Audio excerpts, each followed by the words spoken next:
I think that for both a President Biden or President Trump, I think that the Balkans would be less important than other parts of Europe. But because of President Biden's commitment to Europe and commitment to extending and strengthening the NATO alliance, there is a concern, I think, of conflict in the Balkans, the potential for the conflict in the Balkans to pose a threat to NATO, and therefore I could see him wanting to spend more time on it, perhaps, than President Trump would spend. Because again, for President Trump, Europe is not a high priority. Preserving the NATO alliance is not a high priority. And so I think between the two, I think you're more likely to see some attention paid to the Balkans, but not as much, frankly, as in much of the rest of Europe or even the Middle East or Asia.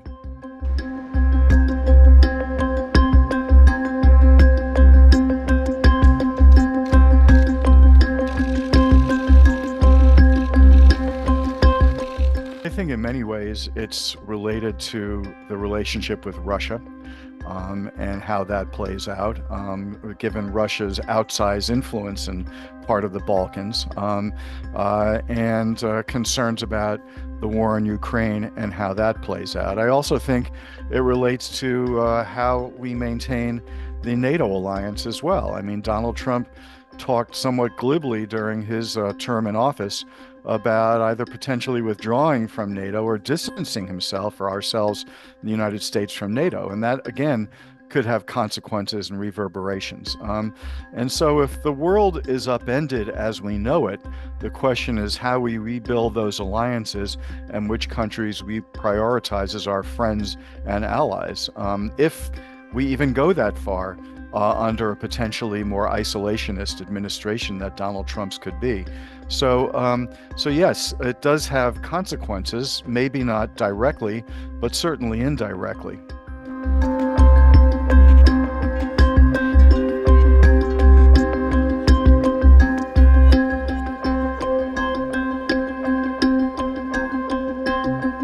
So in the United States right now, that's not an issue that presidential candidates are talking about a great deal on the campaign trail, but I do think it fits into a broader set of concerns that American voters and leaders have about what's often described as a widening arc of crisis throughout the world. So, you could add to that, challenges with Houthi attacking shipping lanes in the Red Sea, or Venezuela threatening to take territory from Guyana. I think crises in Serbia fits into that in the sense that there's a rising sense that the status quo is unstable and falling apart, and there's a question about what role the United States should play in attempting to help manage those conflicts. I think there it is almost certainly the case that a second Biden administration would be more inclined to participate in trying to manage those conflicts than a second Trump administration. President Trump was quite vocal about trying to keep America's strategic commitments limited. He tended to be very skeptical of intervening in really any country. Whereas I think, again, because the Biden administration has been so concerned with reinforcing its relationships in Europe, I think there you would see some difference, at least in the tone with which these candidates would deal with those issues.